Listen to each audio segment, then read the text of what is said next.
Arratsaldeon, hasiera manen diogu jardunaldi honetako hirugarren saiora, erbesteko ondare artistikoaren itzulera izenburupean, Inmaculada Real irakasleak eskainiko digute. Buenas tardes, vamos a dar inicio a la tercera sesión de esta segunda jornada con la conferencia de la profesora Inmaculada Real, el retorno artístico del patrimonio del exilio. Inmaculada Real es doctora en Historia del Arte y ha cursado también estudios especializados sobre conservación preventiva de obras de arte y bienes culturales, entre otros. Ha trabajado en el Museo Nacional, Centro de Arte Reina Sofía, el Museo del Agua y Patrimonio Hidráulico o el Museo de Artes y Tradiciones Populares. Y ha comisariado varias exposiciones. Es miembro del ICOM y ha publicado libros como el Laboratorio de Formas y las Políticas de la Memoria, las huellas del pasado, el Museo Gallego de Arte Contemporánea Carlos Baside, Memoria, Compromiso y Identidad, o el título que tiene también esta intervención, El retorno artístico del patrimonio del exilio, además de numerosos artículos y colaboraciones en obras políticas. Entre estas líneas de investigación que ha desarrollado, me interesa destacar a mí la que tiene que ver con el exilio, con las políticas de memoria y con ese retorno artístico del que hablábamos.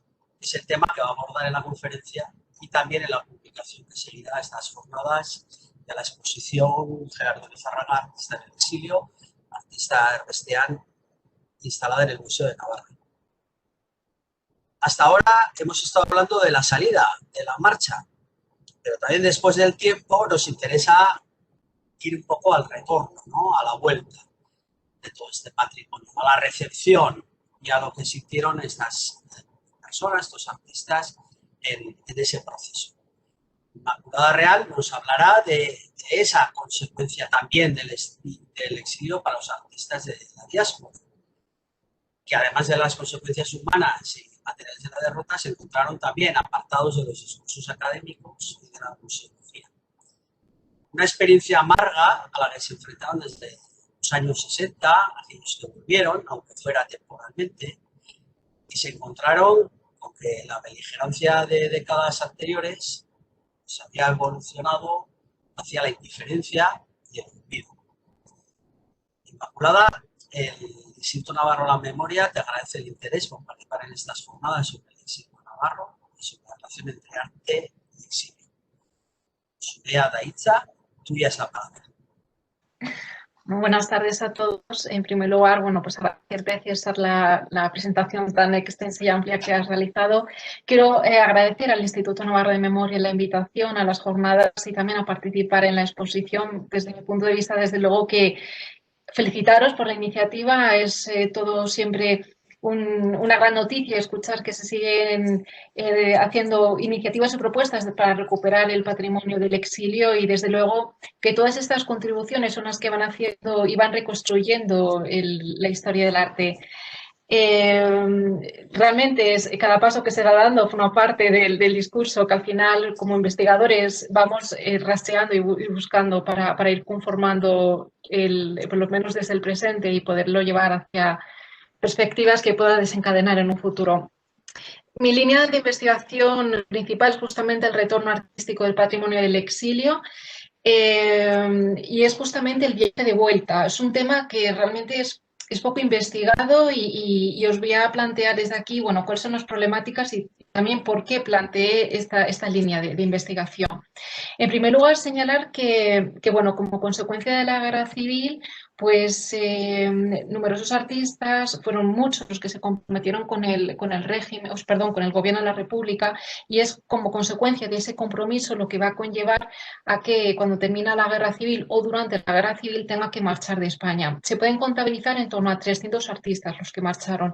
Esto viene a decir que, que se va a empobrecer el panorama artístico en España, pero también porque va a haber una diáspora muy representativa de artistas que marchan. Va a haber un empobrecimiento tanto humano por los que se van, como también material, porque los estudios que quedan van a ser bombardeados, destruidos, y entonces hay de algunos de estos artistas de quienes no se conserva prácticamente nada de su etapa previa al exilio. Y estos artistas se marchan en busca de nuevos destinos y realmente lo que se produce es una diáspora en el ámbito del arte, que ahí está una de las dificultades para poder llevar a cabo una investigación. Es decir, yo siempre planteo que uno de los problemas que hay en la historia del arte español es que con la guerra civil se produce lo que yo denomino la escisión del arte. Es decir, por un lado estará el discurso oficial, los que se quedan, que son aquellos que van a ir vertebrando los discursos expositivos de los museos, de la historia del arte, de la crítica de arte, serán los reconocidos. Y por otra parte está el otro discurso, el que yo denomino el extraoficial, que es el que va a estar representado pues, por los exiliados, van a quedar al margen de los discursos expositivos, de la historia del arte, de la crítica de arte, van a ser unos grandes desconocidos.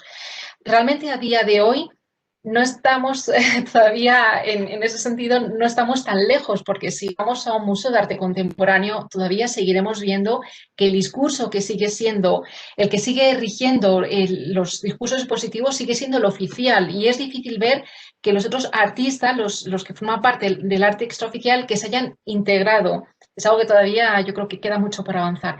Y por otra parte, también señalar que como consecuencia de esa dispersión de ese patrimonio artístico, pues hay un gran desconocimiento generalizado en España hacia todo lo que se estaba haciendo fuera. Y eso es uno de los grandes lamentos por parte de estos artistas. Ellos fueron conscientes en todo momento que en España pues no les conocían, o es una realidad con la que se encontraron por lo menos cuando volvieron. En ese sentido, el retorno para mí fue el punto clave para investigarlo. ¿Por qué elegí el retorno como dentro del marco de la historia del arte?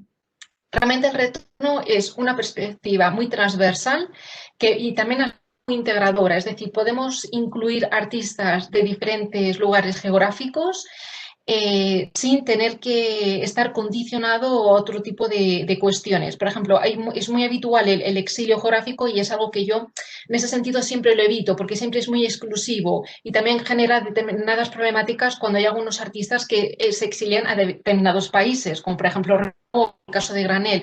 ¿Cómo abordar en esas cuestiones? El tema del retorno es una lectura que además pone en contacto, genera un puente entre el exilio y la España del interior. Y entonces, y en esa perspectiva del retorno, podemos ver que además hay diferentes tipos de retorno. De hecho, el primer retorno es el que yo llamo la reactivación de la memoria. Los propios exiliados vuelven a través de su memoria, a través de la evocación, con la propia obra de arte como soporte. Es principalmente los artistas de los que se quedan en París, va a ser principalmente después de la Segunda Guerra Mundial, los que se marchan a Hispanoamérica va a ser de una forma mucho más reciente, cuando ellos van a reivindicar sus orígenes, buscan identidad, buscan rememorar, sobre todo no perder sus referentes culturales. Pero hablar ya del retorno físico, la mejor manera de plantearlo desde mi punto de vista es a través de las décadas, porque con el planteamiento a través de las décadas sí que nos permite generar una serie de datos, incluso estadísticos, podemos decir, que nos van a ir delatando, por ejemplo, cuál fue el periodo más prolífero para volver, el motivo y una serie de consecuencias y circunstancias que se fueron desencadenando de forma sucesiva a este retorno. De hecho, podemos decir que el primer retorno fue en los años 50. Y en ese sentido, yo voy destacando a lo largo de la presentación una serie de artistas, pero al mismo tiempo quiero ir contextualizando la obra de Lizárraga para ir viendo cómo se ha ido produciendo su retorno también y en el marco de las circunstancias. En los años 50 se producen los primeros retornos, es algo muy poco habitual, sobre todo porque los que vuelven son por circunstancias muy concretas. Pero sí que podemos definir dos retornos que son muy excepcionales, que es el caso de Victorio Macho y de Mateo Hernández. Muy excepcionales porque son los primeros que vuelven, los primeros retornos artísticos de un legado que vuelven, pero es que además son los únicos que van a pedir que su legado, donar su legado al Estado español. La diferencia es, os detallaré después cuál es la precisión que diferencia el caso de uno y otro. Victorio Macho en el año 46 ya hay cartas en las que él mismo indica su deseo de volver a España. Realmente Victorio Macho, bueno, hay cartas que son muy reveladoras donde dice la tierra me grita, tengo que volver. Y en el caso de Mateo Hernández no es un exiliado del año 39, él se pasa en 1913 a trabajar en París en busca de nuevas oportunidades, pero es verdad que luego después se posiciona a favor del gobierno de la República una vez que ya pues, ha comenzado la guerra civil. Es verdad que no es un exiliado como tal, pero sí que está condicionado por sus ideologías políticas, pero en un principio pasa desapercibido por el régimen. De tal manera que Mateo Hernández fallece en el año 49 y su deseo, su voluntad es volver a España, que le entierren en su pueblo natal, en Béjar, y que todo su legado, que por cierto él nunca vendía sus esculturas, él era escultor de piedra dura, que sus esculturas fueran a parar al Estado español.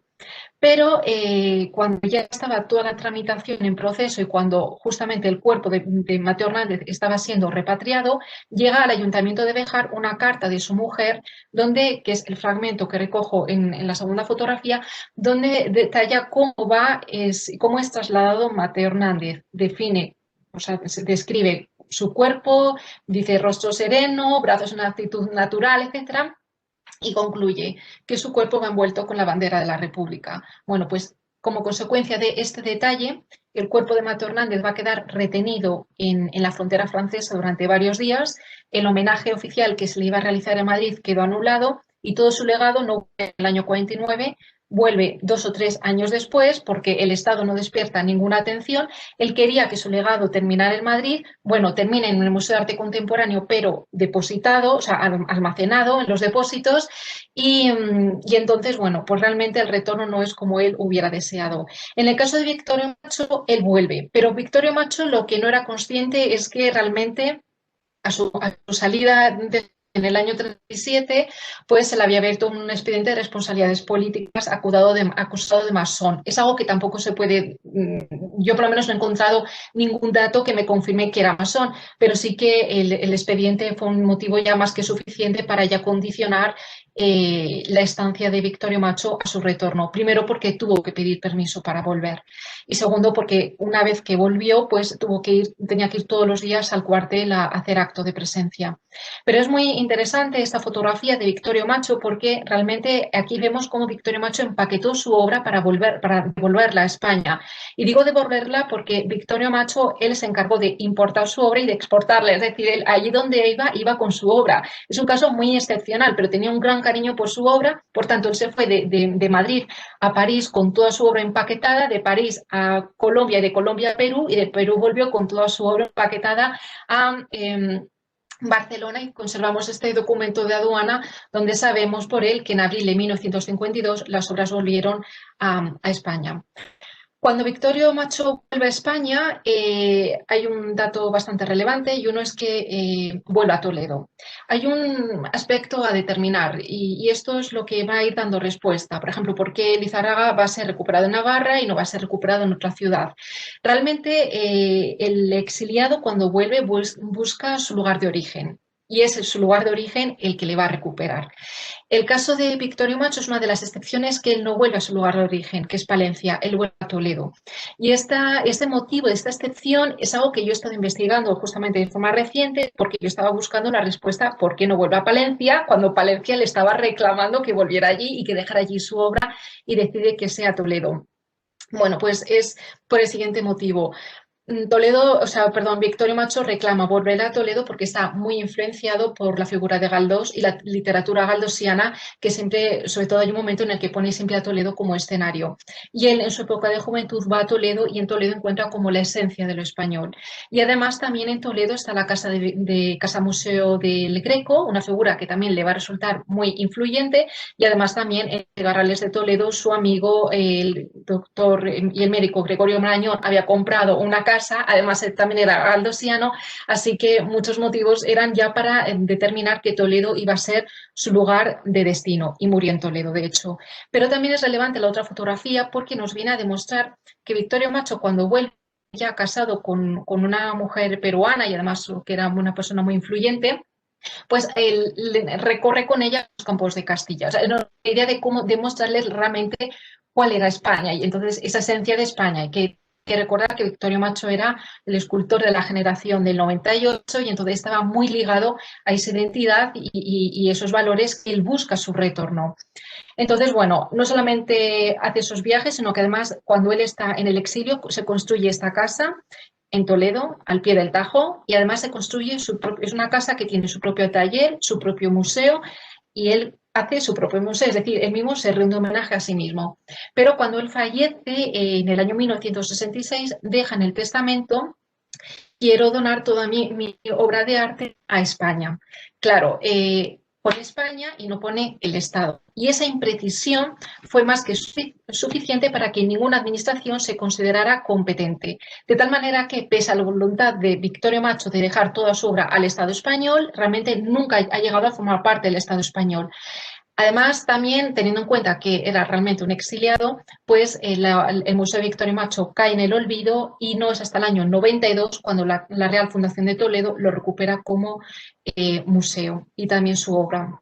En el caso de Manuel Hernández es completamente distinta porque él en su testamento hológrafo dice: lo quiero dejar al Estado español, finalmente vuelve al Estado español, pero como he dicho, depositado y prácticamente solamente para alguna que otra exposición, pero no expuesto de forma permanente. Sin embargo, en su pueblo natal, en Béjar, que es un pueblo de Salamanca, pues justamente en el año 49, antes de que falleciera, un grupo de intelectuales le quiere rendir homenaje, pero cuando va a contactar con él, Mateo Hernández muere y entonces nunca llegan a poder proponerle ese homenaje. Pero sí que desde entonces, desde ese mismo momento, hay una iniciativa por hacer un museo suyo en Béjar y entran en contacto con la administración pidiendo de forma continuada y repetitiva obras de arte para hacer un pequeño museo en Béjar. Y realmente no tienen obras de arte, el Estado no le facilita ninguna obra de arte hasta el año 1962. Desde entonces, pues fue de forma sucesiva facilitando algunas obras. Poco a poco fueron creando un museo que a día de hoy es un museo bastante representativo de Mateo Hernández con 2 plantas, pero estas obras que vemos aquí son todo depósito del Museo Reina Sofía. A todo ello hay que decir que a día de hoy vamos al Museo Reina Sofía y no hay ninguna referencia que nos diga que podemos continuar nuestra visita en este museo porque ahí hay una parte de su colección. De hecho, La Bañista es una de las obras clave del Museo Reina Sofía. Entonces, bueno, ahí queda un poco, es una de las cuestiones siempre que dejo ahí en interrogante. Luego, también en la década de los 50 hay otro retorno que es el de Apeles Fenosa. Es un retorno distinto, no es un retorno definitivo. Él vuelve en el año 1951 porque su madre fallece y él quiere volver para asistir al entierro de su madre. Y aquel momento entra en contacto con sus amigos, él era de Barcelona, entonces, bueno, con motivo de aquel encuentro, pues ha hecho una exposición que es Amics Retrobat, que se ha hecho en la Fundación Apel. Con sus amigos le proponen por qué no vuelve a Barcelona para hacer una exposición. Y entonces, bueno, pues Apeles Fenosa accede, pero con una condición, con la condición de que el catálogo de exposición sea en catalán. Bueno, pues al principio aquello que podría ser un problema, finalmente acceden. Y bueno, pues de una forma un tanto sorprendente, no hubo ningún problema porque fueran catalanas. En aquel momento parece ser que las cárceles estaban tan llenas de gente que ya no podían detenerse en este tipo de precisiones. La cuestión es que él fue el que se encargó de traer toda esa obra para exponerla, que vemos la fotografía, y tuvo tanto éxito que vendió todo lo que expuso. Y como consecuencia, con todo ese dinero que recibió junto con la ayuda de algunos amigos más, pues pensó comprarse una casa en España. Entonces él buscaba por la frontera, cerca de la frontera francesa, una casa para poder huir en el caso de que hubiera algún tipo de peligro, pero finalmente la casa que él ideaba, pues en el Vendrell, un pueblo de Tarragona.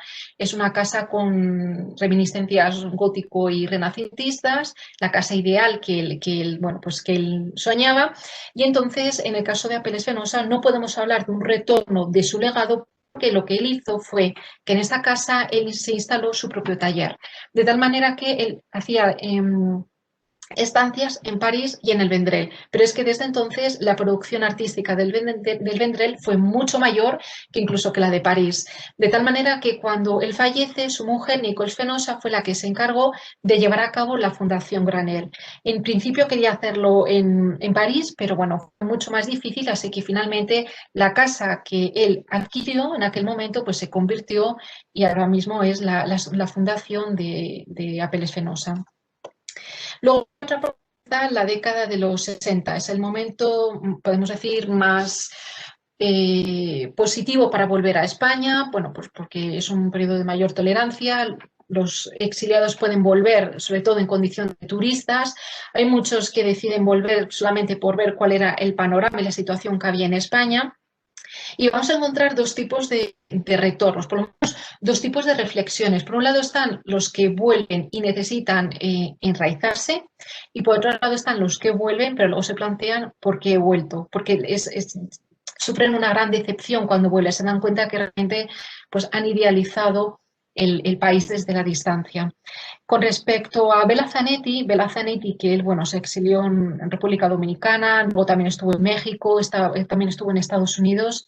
Él es uno de los que dicen, necesito algo que me enraíce. De hecho, dice, reclamo angustiosamente el silencio, algo que me ate, que me ayude a clavar los pies en España.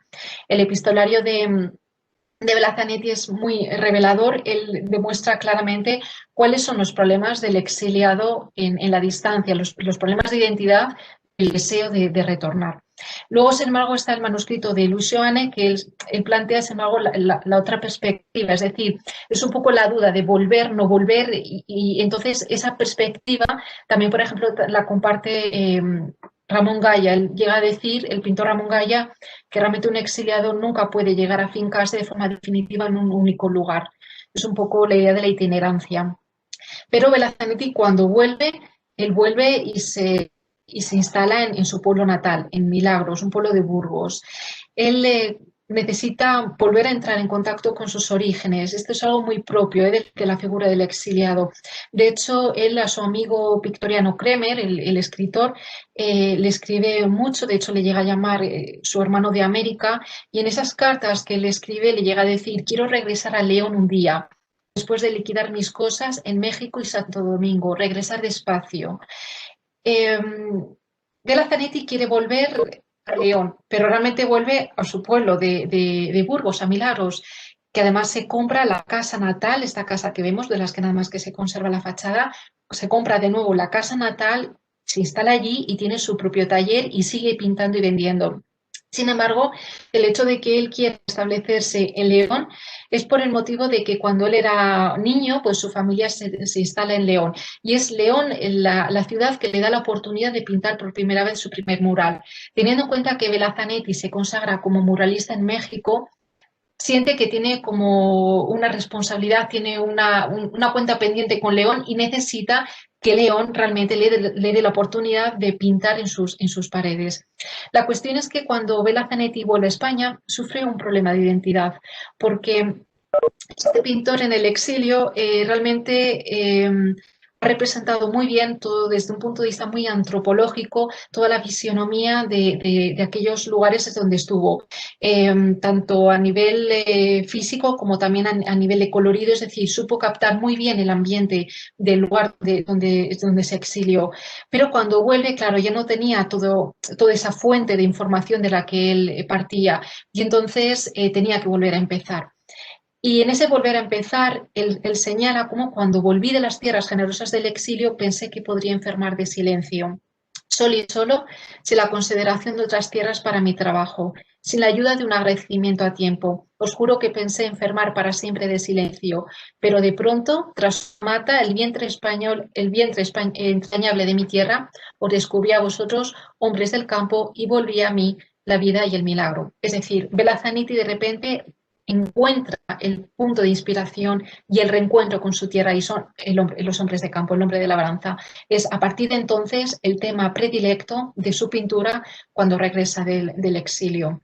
Pero una vez que Bela Zanetti ya encuentra su punto de identidad, el siguiente lamento va a ser no tener reconocimiento en España. Esto es algo muy o sea, esto es algo que van a sentir los exiliados, porque ellos cuando vuelven se dan cuenta que realmente no tienen ninguna representación en ningún museo español, y que además ellos tienen un reconocimiento internacional. En el caso de Belazanetti, él pinta el mural de la ONU de Nueva York, y sin embargo, pues en España y en León era un gran desconocido. Y entonces él reivindica, quiere que realmente tener un espacio, porque también otro pesar de los exiliados ya no solamente el desconocimiento que hay y el silencio, sino que además que ellos tienen un legado que temen que cuando fallezcan, pues que ese legado termine en, bueno, pues en los baúles olvidados y que realmente no haya una institución que lo recoja. Por eso, Belazanetti escribe a Victoriano Kremer y dice: a Macho, el escultor, tan exiliado como yo,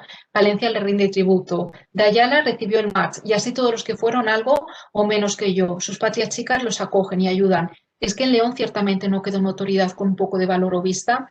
Bueno, pues afortunadamente el Ayuntamiento de León escuchó las súplicas de Belazanetti y le dedicó un museo, abrió un museo en los años 90, pero el siguiente lamento de Belazanetti fue el siguiente. Él, cuando volvió del exilio, quemó todas sus obras, que eran bocetos de los murales que había pintado en México. Y entonces se encontró con el problema de que no tenía ninguna representación de la etapa del exilio. Para recurrir a ello, tuvieron que pedir a Reina Sofía como depósito uno de los bocetos que vendió en los años 50, cuando, bueno, más o menos a mediados de los años 50 fue cuando vendió una obra al Reina Sofía, para entonces al ministerio. Y esa obra es la que se encuentra depositada, es lo único que hay de la etapa del exilio. Otra figura de aquel momento es Joaquín Peinado. Joaquín Peinado regresa, pero tampoco regresa de forma definitiva. Él regresa para celebrar una exposición en la Dirección General de Bellas Artes. A él le comentan que todo aquel que expone la Dirección General de Bellas Artes, el Estado le adquiere una obra para el Museo de Arte Contemporáneo. Así que él propone realizar un proyecto, que finalmente la exposición la celebra en el año 1969. Pero es entonces cuando Joaquín Peinado se encuentra con que realmente no tiene ningún tipo de ayuda para llevar a cabo esta exposición. De hecho, él mismo tiene que costear, traer toda su obra de París a Madrid para exponerla, además de también reproducir las fotografías, notas biográficas. Todo esto le genera un gran esfuerzo económico y humano. Además, tampoco puede seguir pintando para tener beneficios económicos. Entonces, entonces los artistas se van dando cuenta la realidad del olvido que estaban sufriendo en España. Joaquín Peinado celebra esta exposición en el año 69, por cierto, es el mismo año que Lizárraga va a celebrar su exposición en la Caja Navarra, una exposición que se llama Pamplona 69. Es un momento, como hemos dicho, que se atreven a venir con sus legados para ir exponiendo, pero el caso de Joaquín Peinado, encontramos en el marco de exposición el contexto del olvido, porque Julián Gallego, un crítico de arte muy prestigioso, le encargan escribir el catálogo de exposición. Y entonces, en una de sus cartas, Julián Gallego dice: como veréis, hablo poco de los cuadros en sí, ya que al no saber de lo que va a exponer, ni si son obras maestras o retrospectiva, se podía meter la pata. Esto nos viene a decir que realmente los críticos de arte no tenían ni idea de la obra realizando estos artistas, que eran unos grandes desconocidos.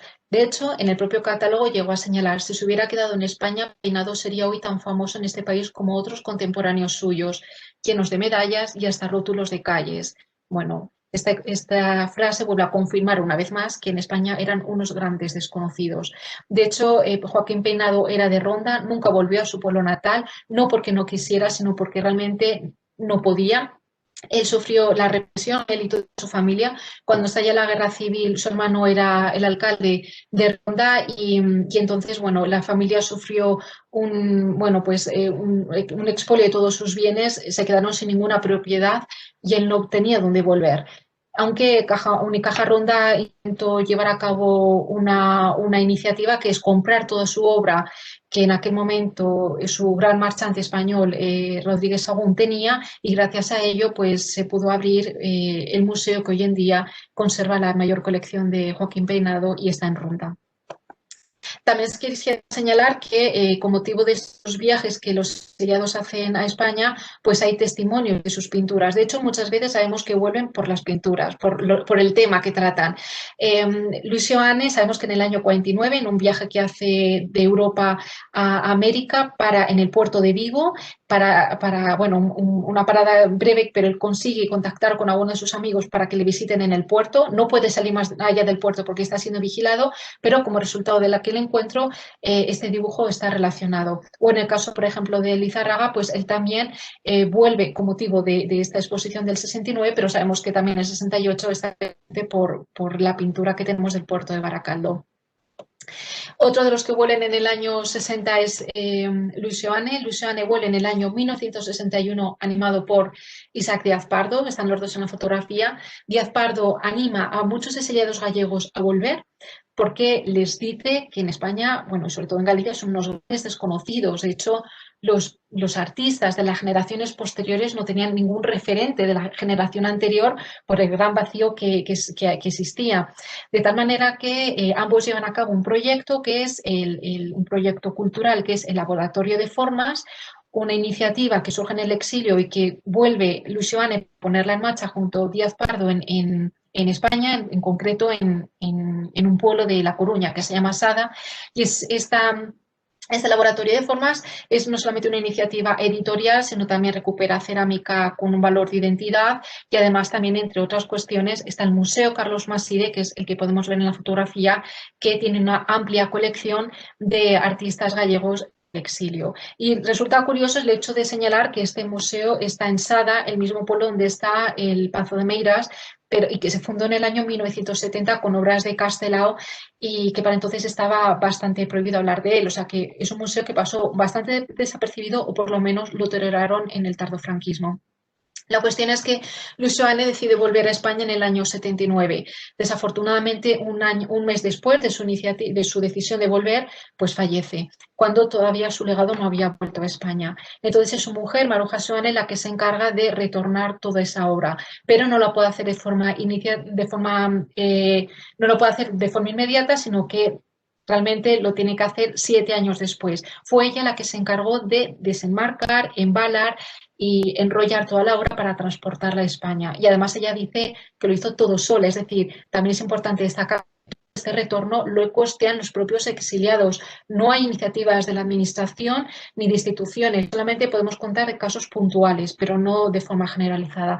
La cuestión es que el Maruja Seoane vuelve, deposita un poco en el Museo de Bellas Artes de La Coruña y luego entra en contacto con el Ayuntamiento de La Coruña y termina creando esta fundación Luis Seoane, que a día de hoy es uno de los puntos de referencia de la ciudad.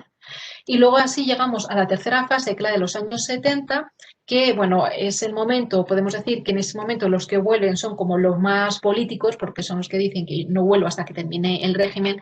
Realmente los que consiguieron llegar antes de que terminara, o sea, los que consiguieron sobrevivir al régimen, pues realmente volvieron. Otros como Picasso, que fue uno de los que hicieron ese tipo de afirmaciones, pues nunca llegaron a volver a España. La cuestión es que uno de los que volvieron en aquella época fue Blasco Ferrer. Él vuelve con su maleta llena de dibujos y entonces, bueno, pues con muy pocas rentas. De hecho, se tiene que ir a Barcelona a vivir con su familia porque no tenía ni dónde vivir y se tiene que dedicar a vender la poca obra que trae. En aquel momento entra en contacto con una asociación de amigos que se llama Amigos de Puello de Ambas Aguas, una asociación del pueblo natal de su madre que quiere recuperar, hacer un museo, que es un museo como de la nueva museología, recuperarlo todo el territorio, pero también recuperar una parte artística, y se encuentran en Blasco Ferrer como el punto de partida para poder llevar a cabo esta iniciativa. La cuestión es que Blasco Ferrer accede, va donando su obra y la última obra que entrega fue esta que tenemos aquí, la escultura del último suspiro de Don Quijote, que es su obra clave, la más importante de su carrera. Nunca la vendió, pese a que un museo de Bélgica le pasó una oferta. Y no la vendió y realmente pues, fue su salvación, porque el Ayuntamiento de Molinos le dijo: si nos depositas esta obra, pues te pagamos de forma vitalicia la residencia de mayores. Y accedió. Y bueno, al museo le salió muy rentable porque 3 meses después falleció Blasco Ferrer. Quisiera también hacer una breve referencia a los retornos, que también tienen un carácter más político. y simbólico, como es el caso del Guernica, que envuelve el Guernica en el año 81, pero es importante tener en cuenta lo siguiente, y es que a día de hoy, cuando hablamos del retorno del arte del exilio, es que nada más que hablamos del Guernica, y lo que me gustaría incidir es que el Guernica no puede eclipsar toda esta parte de la historia que realmente forma parte del exilio español, es decir, una obra de arte no puede eclipsar todas las demás porque hay retornos muy políticos y tan comprometidos como también fue, por ejemplo, el retorno de Castelao que tenemos al otro lado de la fotografía, que fue en el año 84, pero es que además, para que nos demos cuenta que es un tema tan reciente y que el retorno no ha terminado, en el año 2018 vuelve a España por primera vez esta obra que es La última lección del maestro, que pinta Castelao en el año 45 y que para los gallegos es su propio Guernica. De hecho, para José Vila, que es el director del Centro de Galicia Buenos Aires, dice que es mucho más que una obra pictórica, es una bandera, un icono, un símbolo. Y esta pintura llega por primera vez a España en el año 2018 para exponerse. Y entonces hay un problema. Y es que la Xunta de Galicia no la quiere devolver. Y esto genera una confrontación política y un impacto en prensa, pero al final lo tuvo que devolver. La cuestión es que quisiera también incidir que la figura de Castelao, que es también una figura muy emblemática, o sea, un icono también del exilio, su mujer, Virginia Pereira, fue la que nombró Albacea en el año 69 a un familiar para que se encargara de traer toda la obra que tenía en Argentina a España. Virginia Pereira, es decir, nuevamente una mujer la que se encarga. Se trae la obra que termina en el Museo de Bellas Artes, en el Museo de Pontevedra y en el Museo de Carlos Maside. Pero es que además señalar que en el caso de Lizárraga, pues en el año 1986 fue su última mujer, Asunción Lazcorreta, la que se encargó también de traer obra para donarla en el Museo de Navarra. Entonces quiero reivindicar un poco la figura de género. Y finalmente quisiera señalar que todas estas iniciativas simultáneas que se están realizando en España para crear pequeños museos a modo de homenaje da como resultado este mapa que es un listado, podemos ver, de muchísimas instituciones que de forma improvisada y de una forma completamente descoordinada, pues ha dado lugar a un mapa museístico muy relevante con más de 35 instituciones en todo el país. Dos problemas que presenta estos museos, primero, que desde el ámbito de la museología son museos que pasan tan desapercibidos porque realmente yo los denomino museos del exilio para integrarlos dentro de alguna categoría, porque museos del exilio como categoría no existe. Entonces, como no es una tipología museística, pues desde el ámbito de la museología no están estudiados, no prestan atención. Y luego, por otra parte, que tampoco están considerados como patrimonio memorístico desde las leyes de memorística. Así que tampoco se les presta atención desde el ámbito de la memoria. Así que doblemente desatendidos. Y luego además señalar que son museos que tienen muy poca visibilidad, que trabajan de una forma completamente solitaria, son muy desconocidos y también indicar que, vuelvo al principio, son los que realmente representan ese discurso extraoficial y complementario de los museos de arte contemporáneo. Total, que intentando buscar alguna respuesta de muchas que me planteo, y en este caso, ¿por qué son tan desconocidos? Pues esta estadística que se publicó en el 2018 en La Coruña me vino muy bien para ver que, teniendo en cuenta que la mayoría de estos museos son de perfil monográfico, pues aquí puedo ver que realmente los museos monográficos son los que menos interesan al público en general. Así que, bueno, esta es una de las respuestas que he podido encontrar de forma con cifras, por lo menos. Y nada, y esto lo quería os contar. Si queréis, bueno, pues hacen alguna pregunta, estaré encantada de escucharos. Pues muchas gracias, Inmaculada, por esta ponencia tan interesante, ¿no? Sobre toda esta cuestión del retorno, todas sus fases y, bueno, pues también, tal como has comenzado, ¿no? En esa contraposición entre el discurso oficial y vemos que eso, y bueno, en la realidad de esta extraoficialidad del exilio, que no ha terminado, sino que en este mapa que nos mostrabas sigue existiendo, ¿no? Bueno, yo te voy a plantear una cuestión en referida a esto, pero también, Xavier, quería introducir un par de comentarios pues, sobre las referencias que han aparecido del cuadro del Puerto Baracaldo, etcétera. Y yo voy a lanzar mi pregunta y paso a Xavier, le contestas a Xavier y luego vuelve, si quieres, a lo mío y vemos si entra alguna pregunta.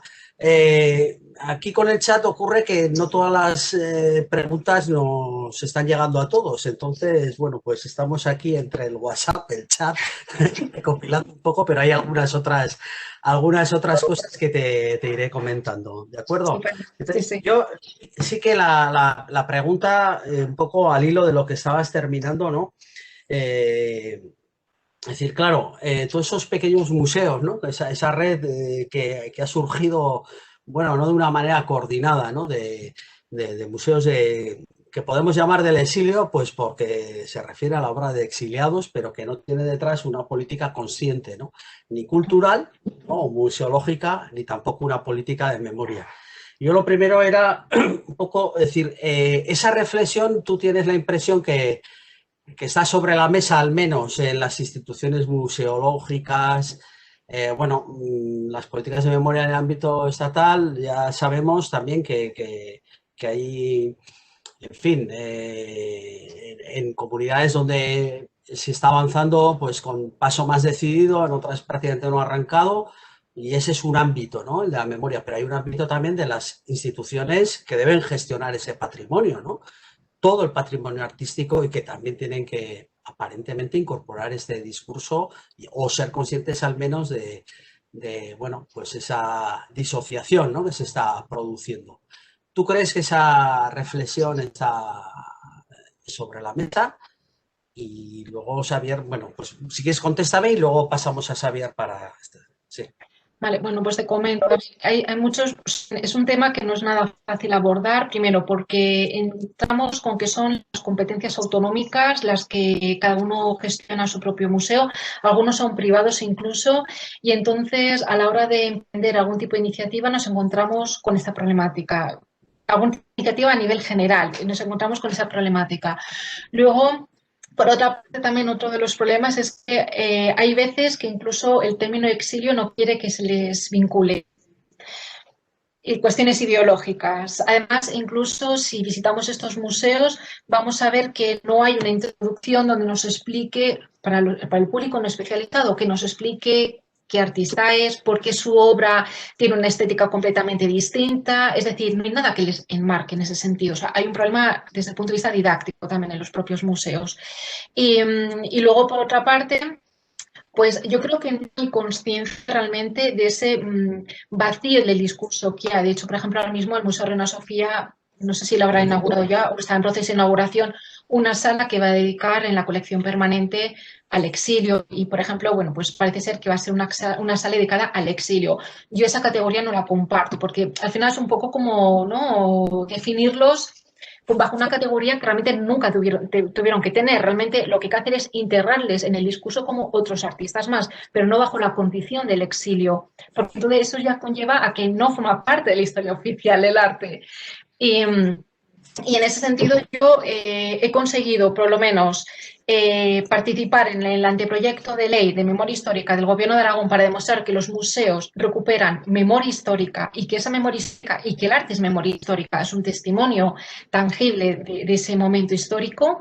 Por lo menos en el texto de ley ya aparece el término de museo, algo ya se ha conseguido. Es el único en ese texto de ley y en el de las Islas Baleares, que los dos se aprueban en el año 2018, de momento son los únicos que incorporan el término museo. Y luego también otra cuestión que he conseguido y es coordinar de forma reciente con la Dirección General de Memoria Histórica del Ministerio un congreso donde se ha abordado las colecciones y los museos, estos museos del exilio, intentando por lo menos poco a poco, paso a paso, intentar integrar este patrimonio a las políticas de la memoria, porque están completamente desvinculadas. Entonces, ¿hay conciencia? Yo creo que no, pero poco a poco, probablemente paso a paso, iniciativa a iniciativa, puede que ya se vaya encaminando hacia donde debería de ir. Muy bien, muchas gracias. Xavier, si quieres comentar lo que nos has puesto en el chat. Sí, cómo no. Bueno, primero, muchas gracias. Fue muy interesante esta ponencia también. Yo nada más quería precisar algunas cosas. Mi padre vuelve por primera vez a España en el año 62 hasta el 63, se queda más o menos poco más de un año allá, que hace cuadros y hace fotografías. Ese cuadro de Baracaldo lo hizo en México tiempo después ya a finales de los 60 ya en finales de los 60 o 70, a partir de una fotografía que tomó en aquel viaje. ¿Sí? Mi padre no volvió en el 69 a España, no estuvo en España. Mi padre vuelve a España cuando yo vivía con mi madre en Barcelona en 1977 y pasó unos meses con nosotros allá en Barcelona, y en 1978 mi padre y yo regresamos a México. Eso son las únicas 2 veces que mi padre estuvo en España después de la guerra, ¿no? Eso por un lado. Por otro lado, el cuadro de la última esposa de mi padre, una exmonja Lascorreta, ella se llevó esos cuadros a escondidas de mi papá cuando ya se habían separado, cuando ya se habían divorciado, y tengo entendido que no los donó, sino que los vendió. ¿Sí? Esta mujer hizo todo lo posible para quedarse con todo lo que pudo de mi padre, entre ellos se quedó con el departamento en el que mi padre estaba. Y finalmente me llamó la atención que hay un escultor catalán que era amigo de mi padre. Yo tengo un busto de mi padre y un busto de mi por él, que sí volvió a España y murió en España, que fue Jiménez Botey.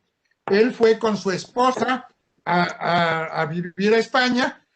Su esposa luego, cuando él muere, regresa a México y entonces comenta: ya supe lo que significa vivir en el exilio, porque nunca se encontró a gusto en España, sintió mucho racismo en Barcelona hacia ella, por ser una mujer mexicana de rasgos más indígenas, pero era un gran escultor, y él trabajó durante muchísimos años en México haciendo portadas y demás para la editorial Fondo de Cultura Económica. Yo no sé si haya obra de Jiménez Botey en España. Yo tengo dos pequeños bustos que él hizo, que verdaderamente me daría gusto también poderlos dar a conocer, porque son obras de un gran escultor que aquí trabajó algo de escultura, pero básicamente trabajó para ganarse la vida en una editorial fundada, entre otras cosas, por españoles, muchos de ellos. Esa era la información que tenía. Pues muchas gracias, Xavier, por las precisiones, porque desde luego que el tema de las fechas del retorno yo no lo tenía precisión. Ha sido a través de la interpretación de las horas y del contexto que yo conozco. Como sabía que había vuelto, de hecho, bueno, documentándome para la exposición vi que volvió, o sea, que en el año 69 celebró esa exposición. A raíz de aquel cuadro sabía que había vuelto, pero no sabía el año concreto, pero me viene muy bien que me lo digas porque para precisarlo. Y el tema de los cuadros que terminan en el Museo Navarra, yo tampoco no sabía ni cuál era la intención, ni tampoco que había venta, pero vamos, que toda esa parte del exilio, yo creo que siempre considero que la familia tiene una parte, una información que es completamente inédita y que siempre tiene que salir a la luz y dar todos los datos posibles, porque si no, los investigadores no podemos llegar más allá de lo que dicen las fuentes. Y en ese sentido, vamos, que yo te invito a que lo veas a conocer, porque realmente yo creo que merece ser sabido cómo llega ese tipo de obra. Y eso, entonces, no sé. Y luego lo que me comentabas del otro artista, yo no tengo constancia, pero es verdad que cuando yo analicé el retorno, había tantos artistas, tantas iniciativas, era realmente tal volumen que tuve que llevar a cabo una serie de criterios, porque si no, o me entraba todo o no me entraba nada. Y entonces el criterio que seguí fue aquellas colecciones que cuando vuelven, al final hay un museo. Y ese museo, entonces el retorno artístico voy a considerar cuando vuelve, y además es institucionalizado, porque entonces no solamente vuelve, sino que además hay un cierto reconocimiento. Pero como digo, estos museos al final siempre son en los lugares de origen, y por eso tiene todo el sentido que Lizarraga, esta exposición, tenga lugar en Navarra. El problema está, y si un artista es de Madrid, ¿qué pasa con un artista que es de Madrid? Porque es el único lugar donde realmente no hay identidad. Bueno, pues conozco de un artista que es José García Tella, que no es nada conocido y no hay ninguna obra suya en España porque es de Madrid. porque no hay identidad, no hay nada que le reclame. Bueno, al hilo de esto hay una pregunta que tiene su interés, también creo, y dice así, es de Samuel Díaz, dice: enhorabuena Inmaculada por tu trabajo y pasión. Dice, en relación a esas terceras personas que has mencionado, la labor de regreso de las obras a España, ¿podríamos incorporar las acciones de las propias galerías en ese diálogo entre España y el exilio? Pienso, por ejemplo, en las Pecanins. Muchas gracias. A ver, bueno, realmente el mapa se amplía, desde luego. Aquí yo he citado la figura de 3 mujeres porque, bueno, porque entraban al hilo. Pero, por ejemplo, sí, en el caso de Esteban Vicente fue una galerista, Juana Mordola, que se encargó de traer todo su legado a España, primero para hacer una exposición y luego después fue la que estuvo al frente de la creación del museo que está en Segovia. Es decir, no sé si me escucháis, hay un problema. Sí, se ha congelado un momento, me ha parecido. A ver, te esperamos.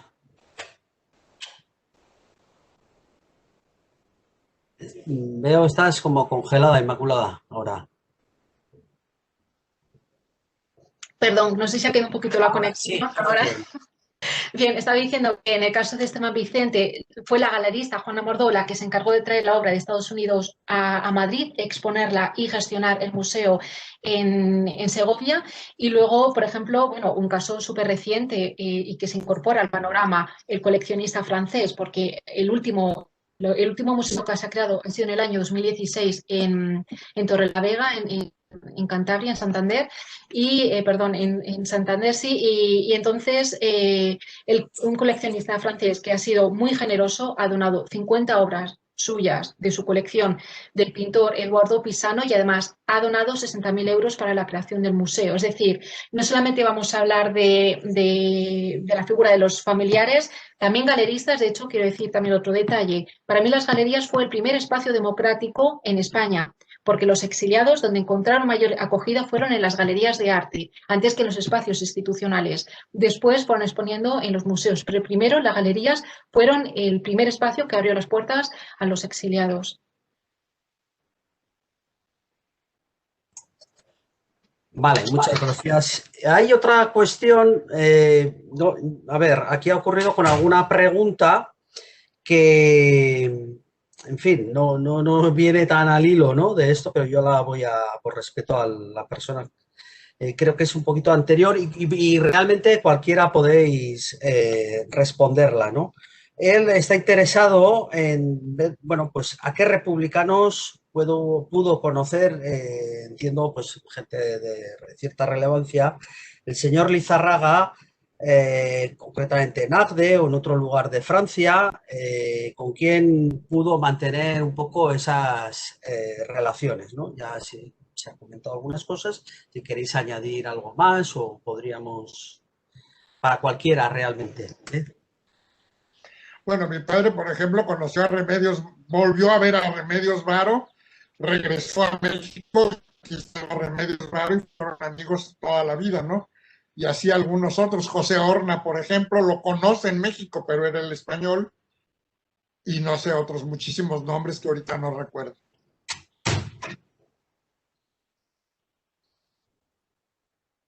Bueno, pues lo dejamos ahí.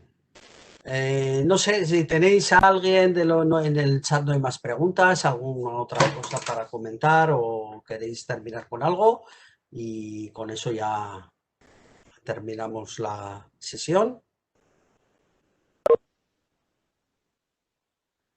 Bueno, pues agradeceros a todos, primero a Manuel, que ya nos ha dejado, a Alicia, a Inmaculada, también a Bruno y a Xavier, ¿no?, que habéis estado aquí. Bueno, yo creo que hemos tenido un diálogo muy rico, muy interesante.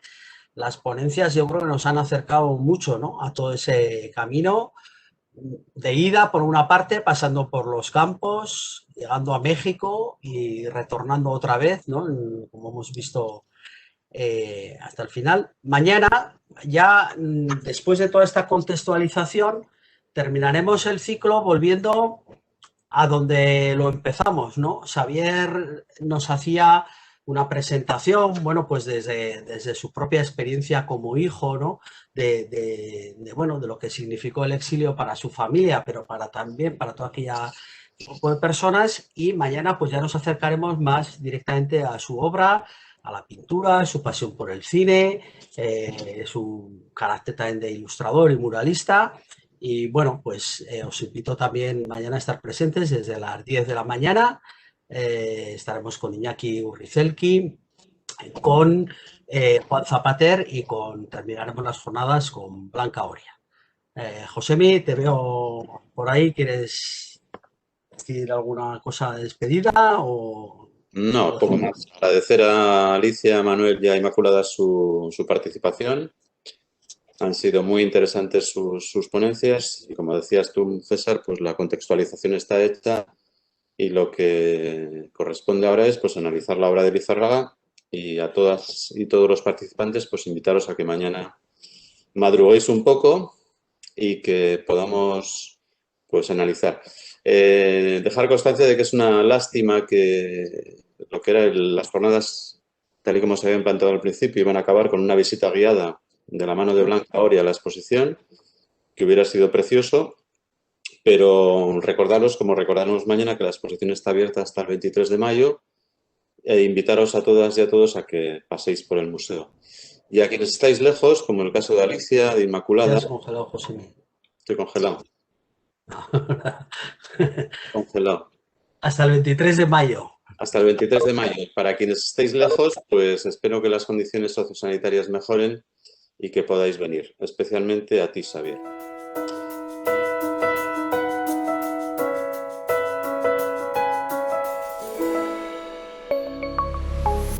Gobierno de Navarra. Nafarroako gobernua.